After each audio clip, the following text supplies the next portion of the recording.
When we were prepping for this deep dive on Leonardo da Vinci and you'd requested it, I have to admit, at first I was like, oh, Mona Lisa, here we go again. Yeah. But then going through this biographical excerpt you sent, Right. wow, it's amazing. It's like everyone labels him as this ultimate Renaissance man. Right. But like what formed that? What were the things that happened that made him that way? Yeah. And that's what I'm really interested in today. Yeah. And you're right. There's so much more to him than just the paintings. Right. I mean, even his childhood is kind of a clue to that, I think. Totally. You don't often see Born Out of Wedlock as a positive turning point in a biography, do you? Right. But it seems like in Leonardo's case, it really did shape how he was able to learn and the path he was able to take. It's true. I mean, imagine if he'd been born into some wealthy, legitimate family, right? Yeah, right. He might have been pushed into law or politics, something like that. Who knows? Right. But instead, there's this freedom to explore. And like those early years he has in the Tuscan countryside, they really become like his first classroom in a way. Yeah. Observing nature, tinkering. It's a far cry from like memorizing Latin verbs. Totally. And then Yeah. even when he goes to be an apprentice with Verrocchio, Right. it's not your average art school situation, is it? Not at all. Yeah. No, Verrocchio's workshop, it was all about practical skills. Yeah. Understanding materials, learning by doing. And some historians would even say that this hands-on approach, combined with his lack of formal schooling, might have been a benefit to Leonardo. How so? Well, think about it, right? Traditional education at that time was rigid, focused on classical texts and all these established ways of thinking. Right. Leonardo's coming in with this fresh perspective, Right. not burdened by those preconceived notions. Mm-hmm. It allowed him to kind of see the world differently, ask different questions, which you can really see in his notebooks. Ah, yes. The famous notebooks, they're legendary. But we'll come back to those a little bit later because I want to jump forward a bit to when he spends time in Milan. Right. And this is where it takes a turn, doesn't it? Because he doesn't arrive as Leonardo, the artist. No. Leonardo, the genius. He goes there as something quite different. He presents himself to the Duke of Milan, not as a painter in the first instance, but as a military engineer. Can you imagine? Okay, I have to admit, thinking about Leonardo designing weapons is a little bit... It's jarring, isn't it? It's jarring. It's not what you would expect. Yeah. So what sort of things are we talking about? We're talking, he did sketches of armored vehicles, right? Like centuries before tanks. Wow. And he imagined them being powered by people, not an engine, which is fascinating. Wow. There were plans for giant crossbows, massive fortifications, even ideas for diverting rivers, to get a strategic advantage. Right. This wasn't just flights of fancy, though. Right. These were rooted in his understanding of mechanics, Yeah. physics, materials. Yeah. So he's playing to the Duke's needs in a way, but you can see those early seeds of what he would become later on. Exactly. This is a guy who could design a giant crossbow, but also paint the Mona Lisa. Yeah. And actually, speaking of painting, it was during this time in Milan that he creates one of his most famous pieces, The Last Supper. Oh, a masterpiece. But even then, Leonardo couldn't resist pushing the boundaries a little bit, could he? Not at all. And, sometimes it worked against him because instead of using the traditional fresco technique, which would last for ages, he decided to experiment with a new oil and tempera mix. And he put it directly onto dry plaster. Did it work? It backfired quite badly. Mm-hmm. The paint started flaking and it started deteriorating almost immediately. Oh, no. And the whole thing started to decay much quicker than a typical fresco would. So even Leonardo made mistakes. Oh, yeah. It's kind of nice to know, really. But I guess you've got to admire him for that, for constantly pushing and seeing what was possible, even with something as important as that. Absolutely. It's a core part of his personality, that innovation, that experimentation. Yeah. Even if it meant failing. He was more interested in pushing the boundaries than just doing what had been done. Right. And this kind of leads us on, I think, to another example of that, which is his anatomical studies. Right. We can't not talk about these incredible drawings. Yeah. They're so detailed, even by today's standards. Yeah, I mean, they were some of the most accurate depictions of the human body for centuries. Wow. And you've got to imagine, at the time, people had such a limited understanding of the human body. Right. He's literally peeling back the layers, dissecting bodies, Right. revealing the machinery inside us. Yeah. And with this level of detail and accuracy that wouldn't be matched for centuries. It's like he was challenging the way people saw themselves, and now, centuries later, we're benefiting from medical knowledge that was advanced, in part because he wasn't afraid to kind of get his hands dirty, literally. Yeah. Yeah, and he wasn't just interested in anatomy. He had this insatiable curiosity Right. and this desire to see how things work.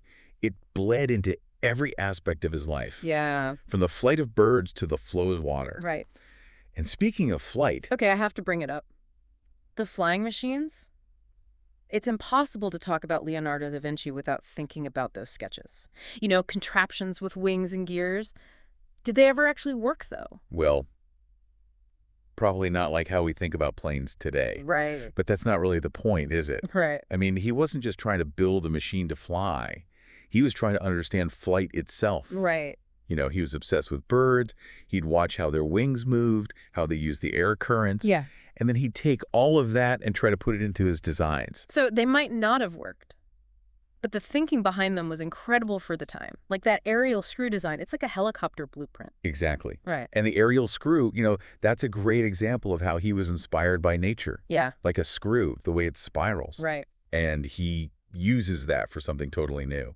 He even thought it could be powered by a spring, like how we wind up toys even now. It makes you wonder, what would he think of our planes?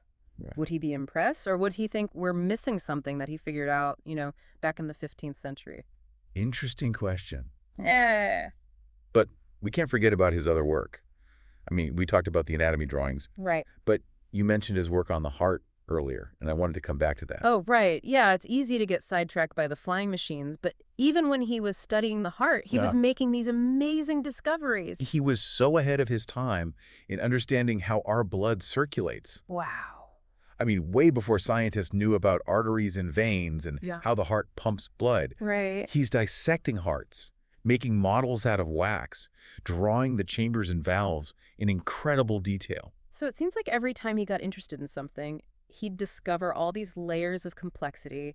And more than that, he could connect things that other people thought were totally separate. Like he didn't just want to know how a bird's wing worked. Right. He wanted to use that to build a machine. Exactly. He wasn't happy just painting a beautiful face. Right. He wanted to understand all the muscles and bones underneath. And that's key to what made him so exceptional. He didn't see those boundaries between different subjects. Right. Art, science, engineering, they were all connected for him, all part of the same search for knowledge. Which makes me think about those notebooks again. Right. They're like the guide to his mind, aren't they? Yeah. I mean, we know they're full of drawings, diagrams, thoughts on everything, but what can we actually learn from them about how he thought? Well, it's like seeing his thoughts in their very first form. Right. They weren't for anyone else to see. Just his private notes, full of ideas that were still forming, sketches, some everyday, some amazing, Yeah. and the sheer amount of them. Thousands of pages. It's crazy to think about all those ideas in his head. Did he ever even sleep? Was he always writing down some new thought he had in the middle of the night? People have wondered that for ages, haven't they? Right. And while we'll never know for sure, the notebooks definitely show a mind that never stopped. Anatomical studies, bridge designs, ideas about light, even shopping lists. Right. It's all mixed up together, and it shows how he was always going from one thing to another, making these connections nobody else could see. It's funny, we've spent all this time on his work, his inventions, Right. but I'm realizing we don't know much about the man himself. Yeah. His personal life, this biographical excerpt, it's sort of a mystery, isn't it? It really is. Yeah. For someone who documented so much, he kept his personal life very private. Right. We have pages on the human heart, Right. but almost nothing about his own. Exactly. It says he never married, no record of relationships with women. Right. And for someone so tuned into humanity, that seems intentional, doesn't it? It does make you wonder. And that's where it gets interesting. Some historians, they look at that in some of his writings, his close friendships with young men, Right. and they think maybe Leonardo was homosexual. Which back then was incredibly risky. Suddenly those notebooks, there's a whole new layer to them. Yeah. Imagine if we knew those thoughts, those struggles. We can only speculate, Mhm. but we have to be careful, not to put today's ideas onto the past. Right, of course. What we do know is Leonardo's personal life is an enigma, just like the Mona Lisa's smile.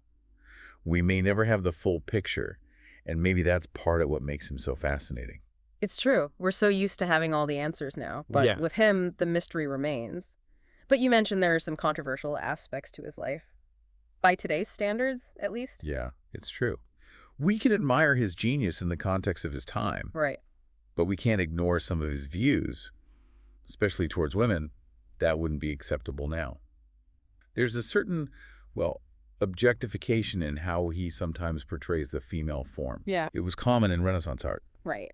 but it's something we have to think about when considering his legacy. It reminds us that even the most brilliant minds are shaped by their time, and facing those contradictions, those flaws, maybe that helps us understand even better. Absolutely. It's not about making excuses or judging, but rather having a more honest conversation about history's complexities Right. and the complexities of genius itself. Which leads us to, what is Leonardo's legacy today? 500 years later, are we still learning from him, or is he more of a historical figure we admire from afar? I think he's both, and more. His influence is massive. Right. Art, design, engineering, anatomy, you name it, he had an impact. But I think what really stands out is his intellectual curiosity, that fearlessness Yeah. that still speaks to us today. It's that constant desire to learn, to not be put in a box. That's what makes him different, even among other great Renaissance figures. Exactly. He shows us that there's always more to learn, Yeah. that the most incredible discoveries often happen when different fields come together, Right. and that we should never be afraid to push the boundaries of what we know.